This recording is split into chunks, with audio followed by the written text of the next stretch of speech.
두 번째 세션을 시작할게요. 아이데이터를 위한 데이터 플랫폼 구축 시 고려사항이라는 주제로 한국 오라클 정의선 상무님의 발표가 있겠습니다. 두 번째 세션 시작합니다. 안녕하십니까. 마이데이터를 위한 데이터 플랫폼 구축 시 고려사항에 대해서 말씀을 드릴 한국 오라클의 정의선 상무입니다. 만나 뵙게 돼서 반갑습니다. 약 40분 동안 여러분들에게 마이데이터에 필요한 데이터 플랫폼에 대해서 소개를 드리도록 하겠습니다. 먼저 오늘 말씀드릴 아젠다를 말씀을 드리도록 하겠습니다. 마이데이터 사업 계획안 및 시장 동향에 대해서 먼저 말씀을 드리고요. 그다음에 금융권 마이데이터 사업 진행 상황에 대해서 말씀을 드리도록 하겠습니다. 마이데이터 사업을 위한 DB 플랫폼, 데이터 플랫폼의 요건들과 그리고 거기에서 성공 사례들이 어떤 것들이 있는지 말씀을 드리고요. 그리고 마지막으로 마이데이터 사업을 통해서 예상되는 금융권 변화에 대해서 말씀을 드리고 결론을 맺도록 하겠습니다. 먼저 마이데이터와 관련되어진 입법화 상황을 좀 먼저 말씀드리도록 하겠습니다. 마이데이터 정의 및 사업을 위한 법률은 유럽의 그 GDPR을 통해서 개인정보 이동권 개념이 먼저 도입이 되었고요. 2016년부터 약 6개의 활동 범위 인더스트리를 주관으로 해서 중점으로 해서 실증 서비스 사업이 진행이 되었습니다.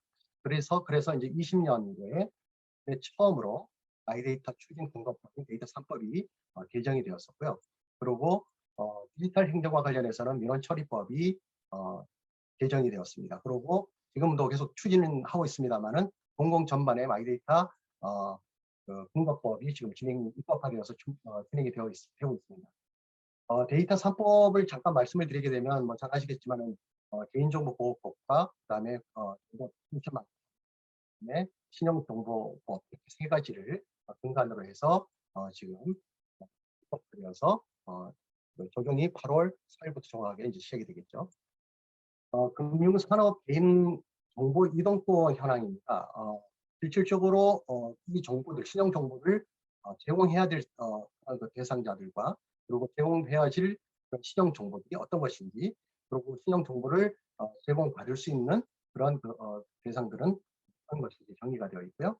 그리고 마이데이터 사업을 통해서 금융권에서 할 수 있는 서비스 내용들이 보유 업무와 부수 업무와 또 경영 업무 이렇게 세 가지로 나누어져서 지금 비즈니스를 할 수 있게끔 법적으로 허용이 되어 있습니다. 우리나라의 국가 차원에서의 마이데이터 비즈니스의 추진 내용을 잠깐 좀 보도록 하겠습니다. 일단은 먼저 금융 쪽에서 금융위원회가 주관을 해서 국민 신용정보관리업자, 즉 마이데이터 사업자를 선정을 하고 상당히 빠르게 이 비즈니스를 진행을 해 나가고 있죠. 공공 부분에서도 행정안전부에서 공공기관의 민원인을 위한 그런 마이데이터 비즈니스를 진행해 나가고 있습니다. 의료 부분과 또 과학 통신 부분 네 가지로 나눠서 진행을 해 나가고 있습니다. 이들에 대한 그 근거법들은 가장 먼저 개인정보보호법을 근간으로 해서 있고요. 그 다음에 개별 근거법으로 금융에서는 신용정보보호법, 그리고 공공에서는 민원처리법, 전자정보법 이렇게 이것을 근거로 해서 이제 진행을 하고 있습니다.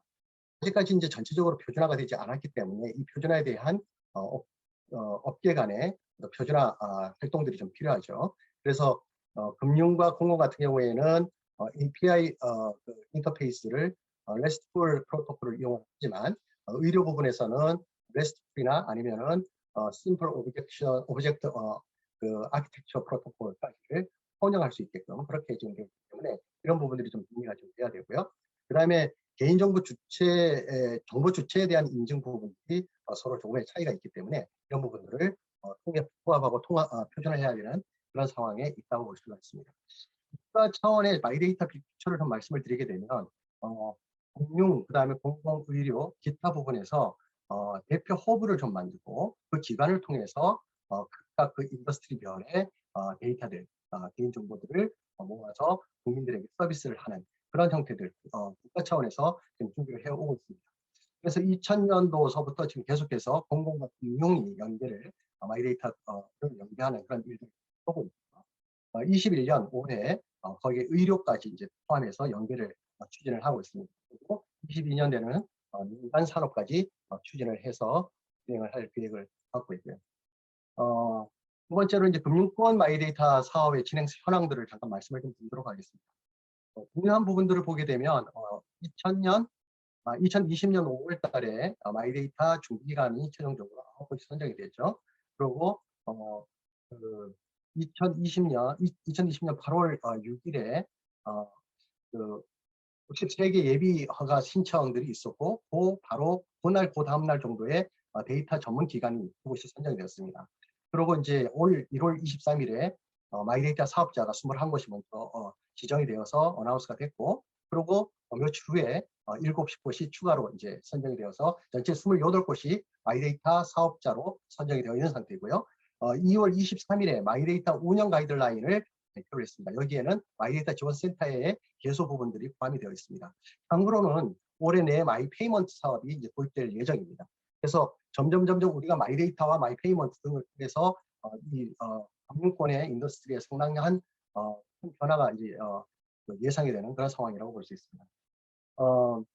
그 밸류 체인상의 기관별 그 사업 승인이라든가 비즈니스에 대한 모형들을 좀 보도록 하겠습니다. 먼저 마이데이터의 그 개인 신용 정보들은 데이터 사업자나 아니면 중개기관을 통해서 전달을 받아서 그 데이터들을 통합해서 마이데이터 그 정보 주체에게 데이터가 전달이 되게끔 그렇게 되어 있습니다. 그런데 이렇게 데이터들이 밸류체인을 타고 가기에는 수수료만 가지고 가기에는 리드 밸류들이 그렇게 많지 않기 때문에 여러 가지 마이데이터를 이용한 비즈니스들이 이제 생기게 되는 거죠.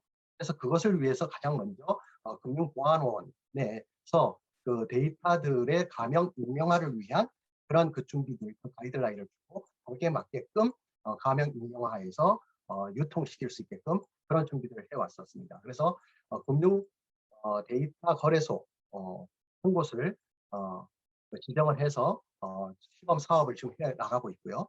그리고 아까 보셨습니다만은 데이터 전문기관 2곳을 선정을 해서 지금 데이터들을 통합하고 결합하는 그런 일들을 해 나가고 있습니다. 이러한 근거들은 다 금융보안원의 어떤 보안 체계들을 다 따르게끔 되어 있죠. 마이데이터 중개 기관 같은 경우에도 마찬가지입니다. 그냥 데이터들을 갖다가 데이터를 보유하고 있는 금융기관으로부터 데이터를 받아서 마이데이터 사업자에게만 주면 그렇게 큰 어떤 그 베니핏이 있지 않기 때문에 금융 데이터 거래소와 같은 그런 그 업무를 함께 할 수 있는 그런 그 준비들을 할 필요가 있다라고 보고요. 그리고 또 하나는 데이터 전문 기관으로서 융합하고 결합하고 그래서 익명화하고 그리고 그것을 유통시키는 일들도 가능하게끔 되어 있죠. 그래서 그것이 그 인프라만 환경만 잘 조성이 되게 되면 그 부분도 허가를 받을 수 있는 부분입니다. 그리고 마이데이터 사업자 또한 마찬가지로 내가 통합 서비스뿐만이 아니라 그 통합 서비스를 통해서 발생될 수 있는 보관될 수 있는 데이터를 이용해서 사설 PDS나 데이터 거래소 등의 일들을 함께 나갈 수가 있습니다. 그래서 실질적으로 마이데이터에 대한 사업자나 중개 기관들이 고유의 일들만 하겠다라고 하면 그렇게 큰 비즈니스의 파급 효과가 없고 시장 장악력이 없을 겁니다. 그렇지만 여기에 곁들여진 부가적인 어떤 비즈니스를 생각한다 그러면 이 시장에 상당한 파급 효과를 일으킬 수가 있게 되죠. 마이데이터 사업자 유형들을 잠깐 좀 보게 되면 데이터 브로커가 있습니다. 이거는 개인의 동의 없이 개인 정보들을 수집하는 그런 그 플레이어가 되겠습니다. 그리고 그 데이터들을 통합 가공해서 데이터가 필요한 구매자들에게 판매를 하는 그런 형태의 플레이어가 데이터 브로커가 되겠습니다. 두 번째로는 데이터 마켓플레이스입니다. 이 부분은 마치 이제 사설 거래소, 데이터 거래소와 같고 또는 뭐 데이터 거래소와도 좀 비슷하다고 생각이 듭니다. 일단은 마켓플레이스의 사업자는 개인의 동의를 얻어서 개인정보를 수집을 하고 그리고 그것을 갖다가 여러 가지 통합 가공 등을 통해서 구매자가 필요한 정보 형태들을 메뉴화해서 필요한 사람들, 그 구매자들에게 판매를 하고 그 판매 수익을 수입으로 잡는 그런 그 형태의 비즈니스를 하는 그런 플레이어가 되겠습니다. 세 번째는 퍼스널 데이터 스토어라고 하는데 최근에 가이드라인에서 나왔었던 그 PDS는 스토리지라고 되어 있습니다만은 거의 비슷한 그런 개념이 되겠습니다. 먼저 개인에게 동의를 얻어서 개인정보를 수집을 하고 그 데이터들을 갖다가 원하지 않는 곳에는 정보 주체자가 원하지 않을 경우에는 거래를 못 하겠죠. 그리고 원하는 곳에는 로 데이터도 판매를 할 수 있는 그런 형태가 되겠습니다. 이때는 PDS 같은 경우는 PDS의 그 사업, 그 마이데이터 사업이라든가 이런 사업자는 수익을 얻는 게 아니라 전체 그 데이터를 판매한 수익은 데이터 판매자에게 이제 가게 되겠죠. 그럼 PDS 서비스 제공자는 무엇을 하느냐? 거기에 입점시켜진 어떤 여러 가지 툴들, 뭐 이런 에코들, 에코 솔루션들 이런 것을 통해서 시장들에 대한 장악력을 높이고, 그러고 내가 기존 고객들이 많지 않은 경우에는 뭐 1TB라든가 등등의 그런 개인별 고객별 저장 공간을 무료로 주므로 해서 고객을 유치를 하고 거기에서 데이터들을 늘려서 거기에서 스스로 인사이트를 PDS 사업자가 찾아서 추가적인 오퍼링을 할 수 있는 그런 그 이점이 있을 수 있습니다. 인포메이션 뱅크에 대해서는 PDS가 조금 더 발전한 모습이다. PDS에서 사실 수익을 갖다가 못 얻는다라고 한다 그러면 인포메이션 뱅크 같은 경우에는 이 데이터 주체와 그리고 구매자 사이에서 거래에 대한 계약이라든가 이런 것들을 먼저 사전에 약속을 해서 그 판매되는 것들에 대해서 서로 프라핏을 쉐어하는 그런 형태들의 그런 플레이어가 인포메이션 뱅크가 되겠습니다. 이렇게 제가 네 가지 형태들을 말씀드린 이유는 지금 마이데이터 사업자나 중개기관이나 모두가 어떤 일들을 해야 되는지에 대한 아이디어들이 딱 정해져서 그 틀을 벗어나지 못하는 것 같아서 플레이어의 형태들을 좀 말씀을 드린 거고요. 2월 22일 날 마이데이터 운영 가이드라인이 이제 발표가 됐습니다. 보시게 되면 정보 제공의 범위나 운영 절차 법령상의 의무, 그다음에 유의사항 등을 아주 구체적으로 수록을 해놨고요. 그다음에 참여기관의 의견 수렴이나 애로사항들을 지원해주는 그런 그 지원센터들을 개수하겠다 이런 얘기들이 주요 내용들로 있고, 그렇게 하기 위해서 이제 운영 가이드라인을 발표를 했죠. 마이데이터 지원센터 같은 경우에는 마이데이터 생태계 전체를 관리할 수 있게끔 마이데이터 종합 포털 홈페이지를 만들고 TFT를 통해서 정보 제공 범위나 표준화와 관련되어진 추가적인 논의들을 함께 나가겠다라고 하는 내용들이 있고요.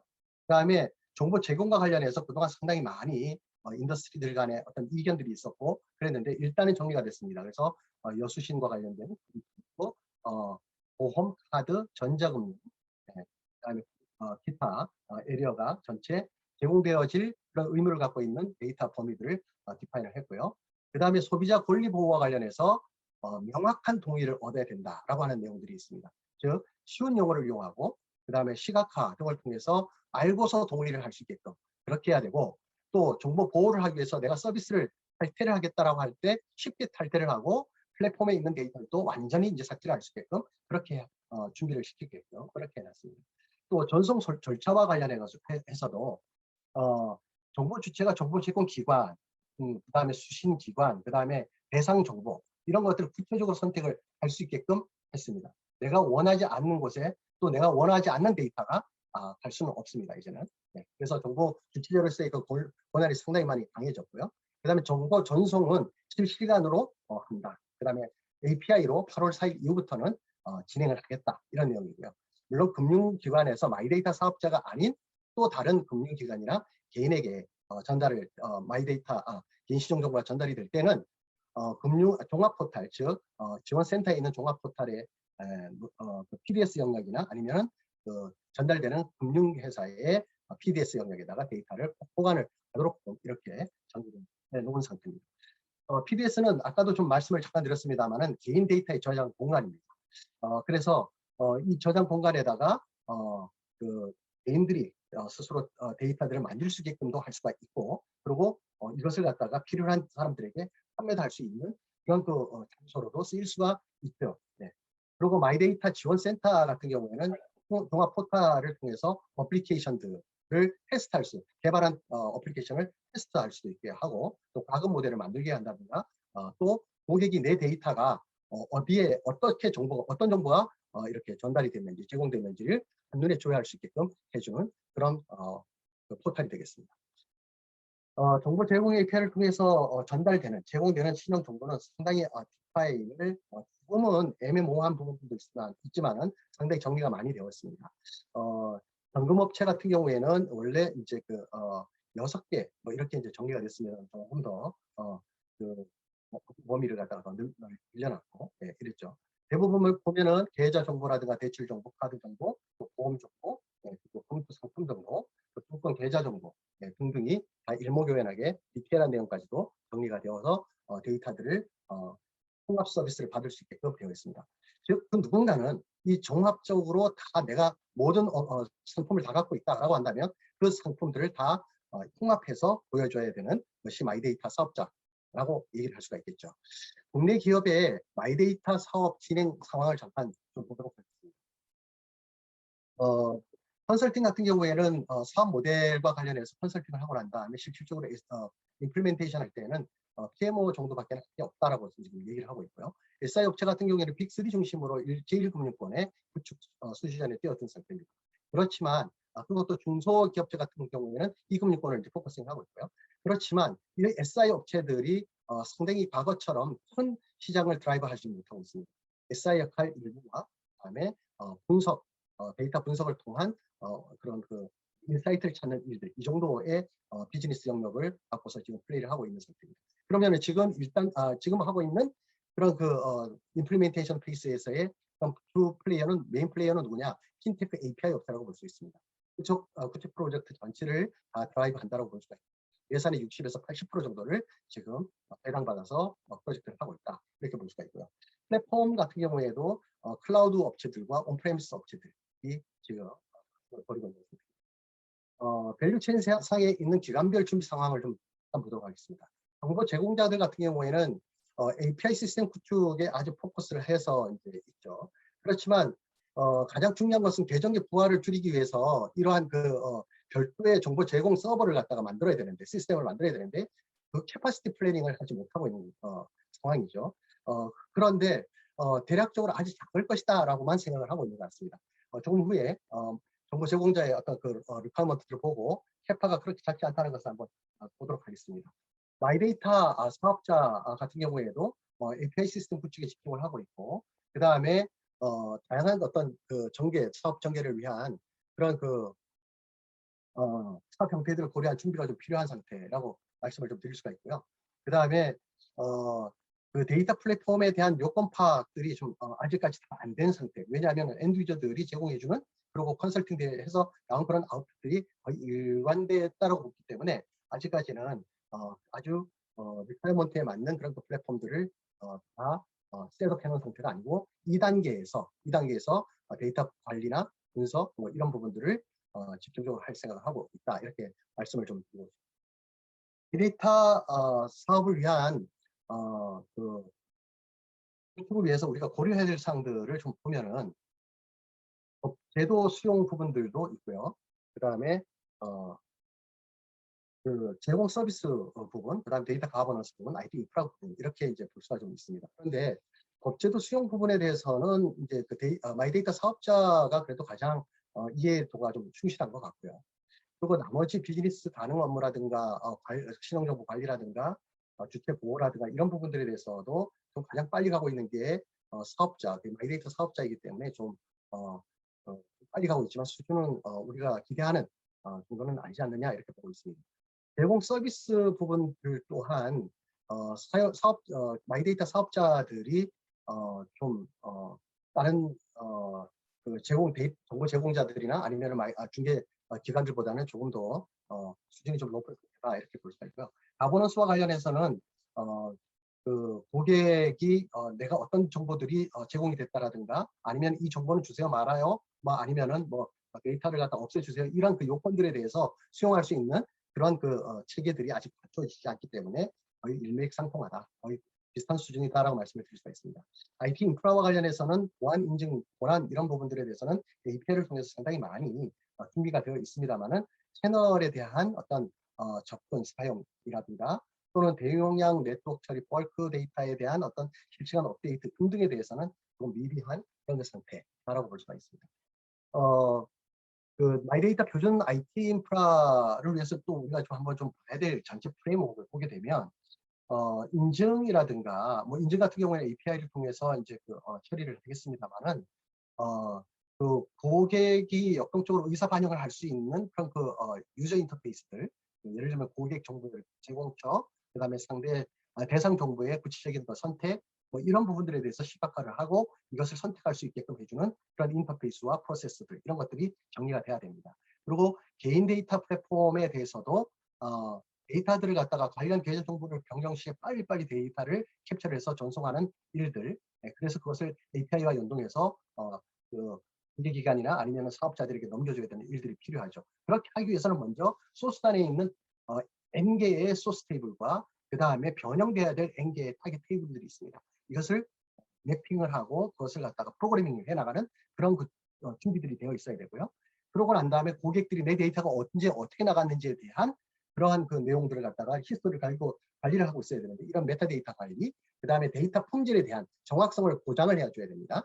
이런 그 보장에 대한 부분들, 그리고 표준화, 국가형 회사들마다 다 틀리기 때문에 코드들이라든가 표현하는 것들, 표기 체계들이 다 틀리기 때문에 이런 것들을 다 표준화해 나가는 일들이 필요하게 됩니다. 전체적으로 이렇게 봤을 때는 아주 정교한 그런 썬노멀 폼의 데이터 모델이 필요합니다. 그런데 이 데이터 모델은 그냥 트랜잭션에만 필요한 것들이 아니라 분석도 가능한 모델이 되어야만 하고요. 그다음에 워크로드가 가능한 그런 DB 플랫폼들이 준비가 되어 있어야만 됩니다. 그리고 또 리터럴라이제이션 할 수 있는 그런 솔루션들을 구현해서 준비를 해 나가야만 됩니다. 마이데이터 서비스를 위한 IT 요건들은 신용정보법에도 꽤 세하게 정리가 되어 있습니다. IT 시스템 쪽에 관련해서 보게 되면 DB 서버라든가 백업이라든가 보안 체계라든가 또 성능, 이런 부분들에 대해서 수집, 그다음에 제공을 적절하게 처리할 수 있는 그런 성능과 성능들에 대해서 얘기를 하고 있고요.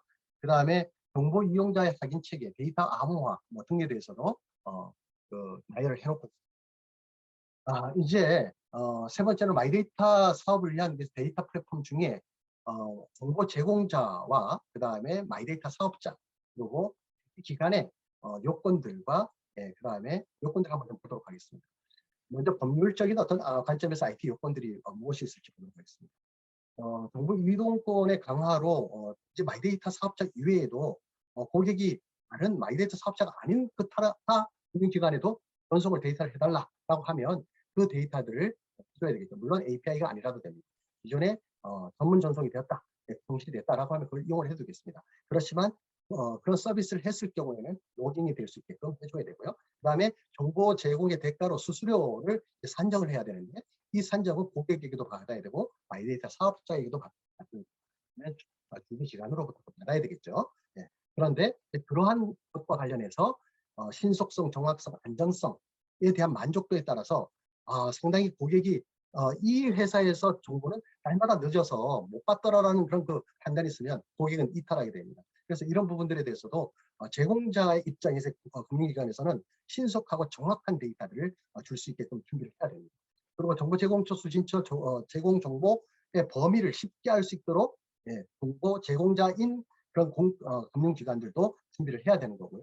거기에 따른 프로세스들을 프로그램하는 것들이 필요하다고 봅니다.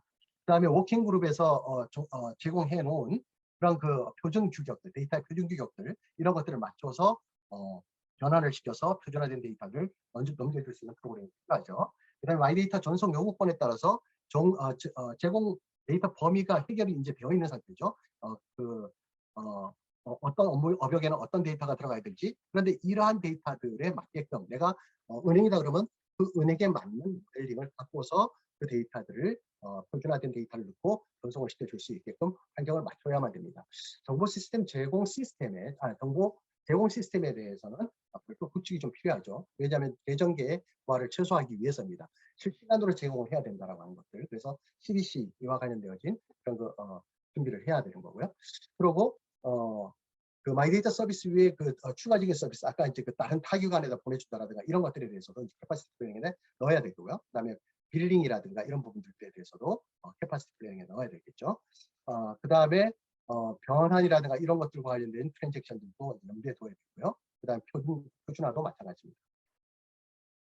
그래서 전체적으로 보게 되면 그 모델링이라든가 CDC 솔루션, MDM 개발, 그다음에 ETL 솔루션 또는 개발, 그다음에 고객 정보 제공 범위 확인, 뭐 그다음에 메타데이터 관리, 뭐 등등과 관련된 일들을 해야 되기 때문에 상당히 작은 그런 거 시스템은 아니다, 이렇게 볼 수가 있고요. 오라클에서는 오라클 데이터베이스와 엑사데이터, 엑사 CS와 같은 그런 그 플랫폼, 그다음에 기간 소프트웨어나 아니면 ODI나 아니면 오라클 어드밴스드 시큐리티 옵션 같은 것들을 제공해 줄 수가 있습니다.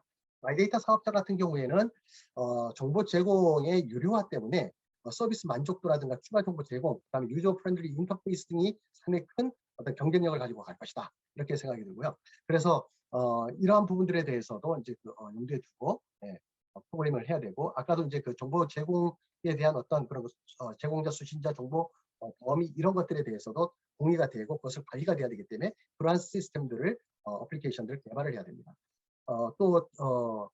그 전체 인더스트리, 금융권의 전체 인더스트리에 대한 시정 정보를 다 담을 수 있는 데이터 모델이 필요하겠고, 그 다음에 향후에 사설 데이터 거래, 사설 PDS로 갔을 때 데이터를 이관하고 사용할 수 있는 그런 플랫폼과의 연계들도 우리가 고민을 해볼 필요가 있습니다. 하나의 시나리오를 좀 보도록 하겠습니다. 한 고객이 그 마이데이터 사업자에게 그 금융사 B의 그 모바일 앱을 통해서 모든 금융회사의 자기의 신용 정보를 통합 조회를 하려고 합니다. 그래서 요청을 했더니만 이 금융 B는 중개기관 C에다가 모든 금융기관에 있는 고객 A의 정보들, 신용 정보를 달라고 요청을 했고, 그리고 그 정보를 중개기관 C가 다시 금융기관에다가 전달을 하게 됩니다. 그럼과 동시에 금융사 B는 자기 회사의 웹로그, 모바일 로그, 접촉 정보, 계좌 정보 이런 것들을 실시간으로 갖고 와서 그 마이데이터 허브에다 놓고, 그러고 이제 보니까 금융사 B가 갖고 있는 로그를 보게 되면 거기에 고객 A가 금융사 B에서 그 만기 환급금을 받은 게 발견이 됐고, 그 다음에 로그를 보니까 이 고객이 일반 신용 대출, 담보 대출을 갖고 있는데 만기 환급금을 상환하려고 하고 있다라고 하는 것을 금지를 한 거죠.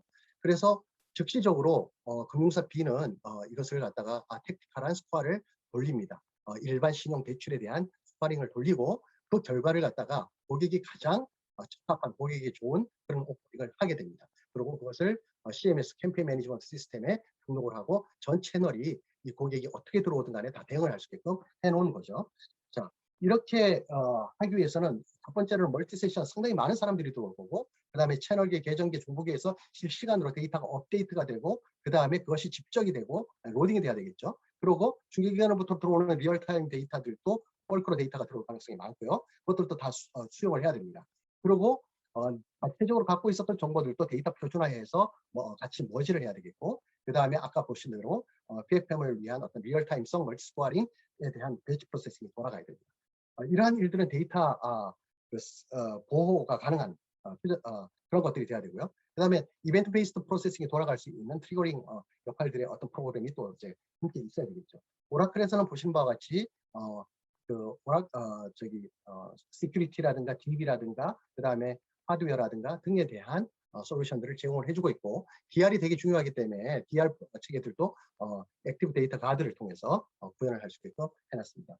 이 마이데이터 플랫폼을 오라클 클라우드에 올렸을 경우에는 오라클 클라우드 같은 경우에는 다양한 워크로드와 다양한 DB들을 통합할 수 있는 그런 환경이기 때문에 상당히 좋은 효과들을 이룰 것이다라고 생각이 들고요. 그다음에 기존 리가시 환경과의 인터페이스가 상당히 표준에 가장 잘 부합되는 서비스를 해주고 있습니다. 그리고 아까 보셨던 것처럼 인티그레이션 서비스나 또 데이터 플로우 서비스, 또 엑사 CS나 오토노머스 DB 등을 통해서 대용량 데이터를 처리할 수 있게끔 해주는 그런 시스템이 되겠습니다. 보시게 되면 오라클에서 제공해 줄 수 있는 여러 가지 서비스들이 있습니다. 이 서비스를 통해서 안정적으로 클라우드상에서도 마이데이터 플랫폼을 구현을 할 수가 있습니다. 중개기간에 대해서 말씀을 드리도록 하겠습니다. 한 3곳, 4곳 정도가 상당히 빨리 가는 것 같고, 나머지는 아직 좀 미비한 상태다라고 볼 수 있는데요.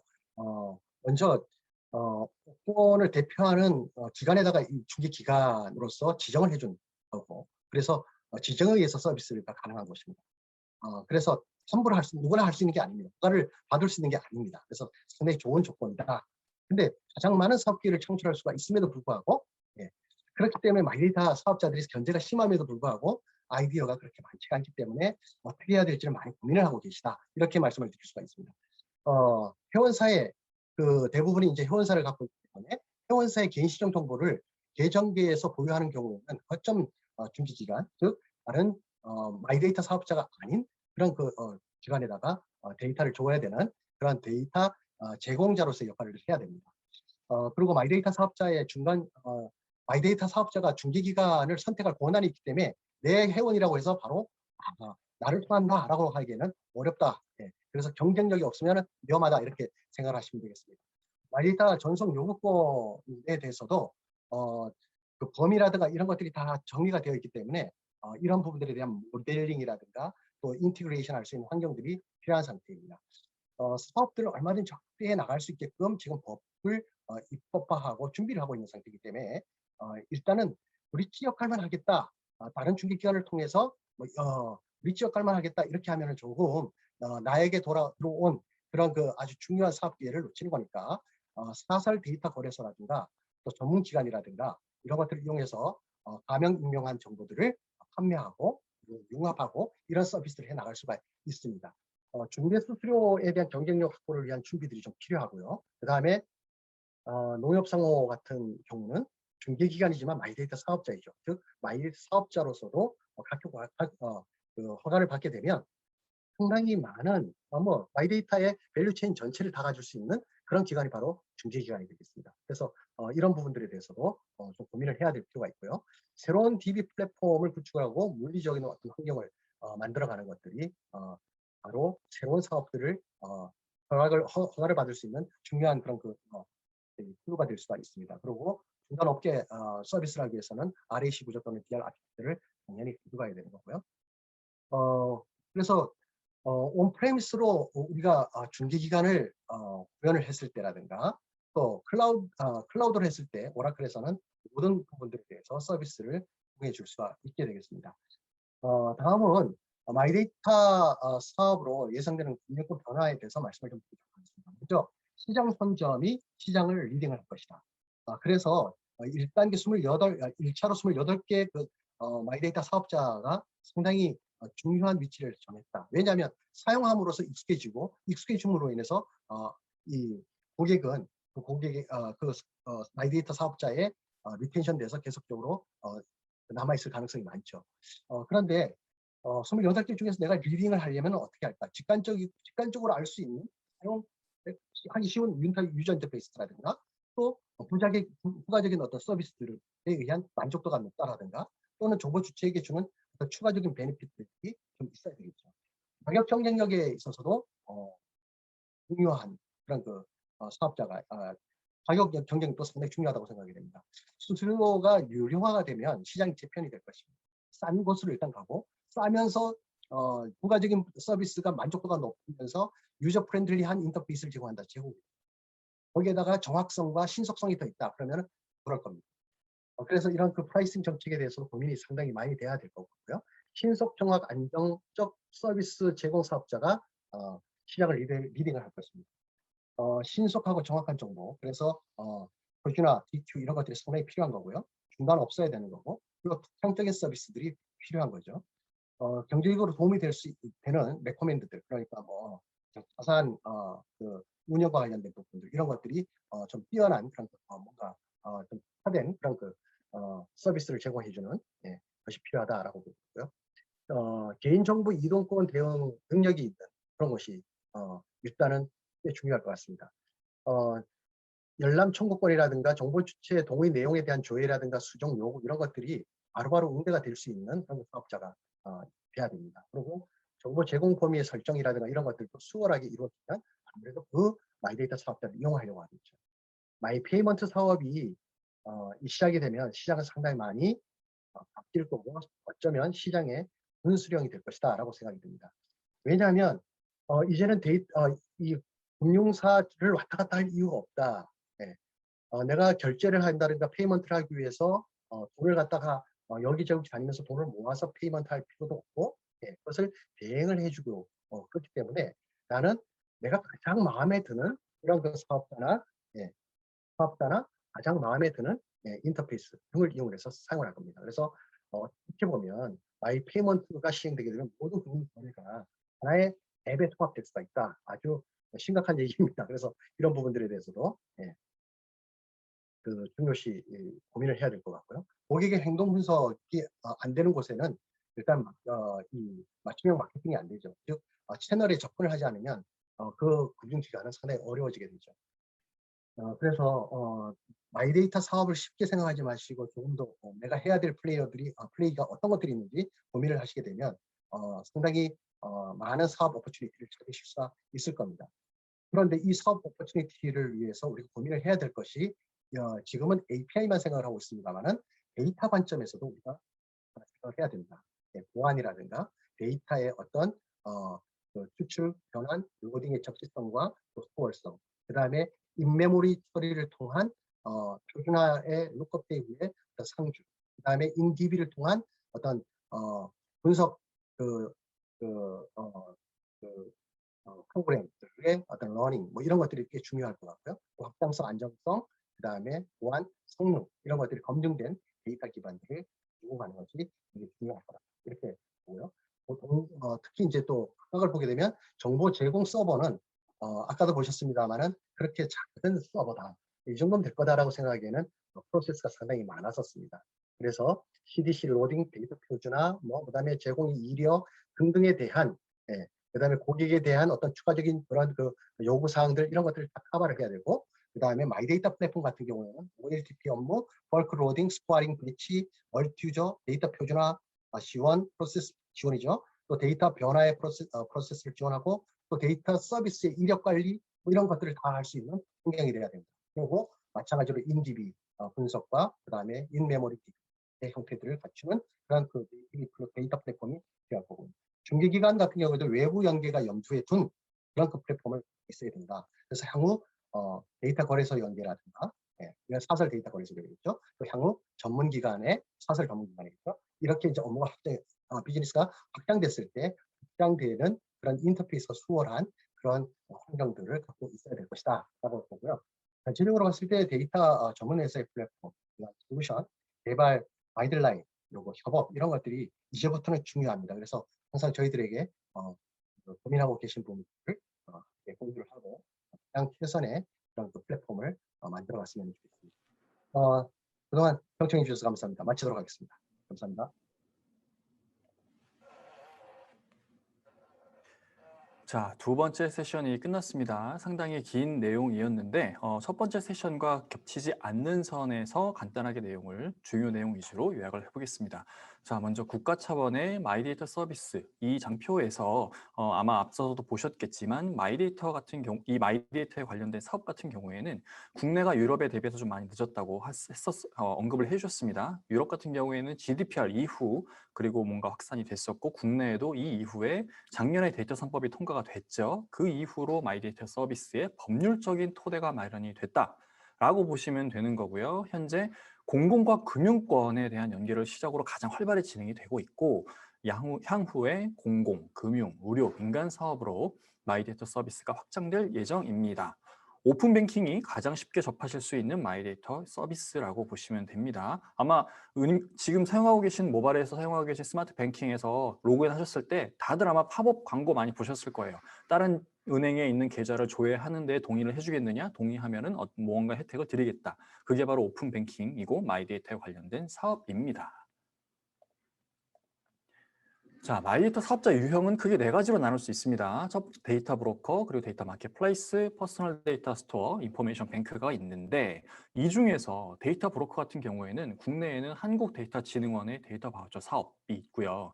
그리고 데이터 거래소 같은 경우에는 KDX, 한국데이터거래소, 금융데이터거래소가 있습니다. 그런데 개인 데이터 저장소랑 정보은행은 아직은 국내에는 없다고 합니다. 정보은행 같은 경우에는 2019년에 일본에서 출범했다고 하고요. 자, 그리고 마이데이터 사업자 중에서 마이데이터 사업자가 아니죠. 정보 제공자인 금융기관 입장에서는 무엇을 준비해야 할까요?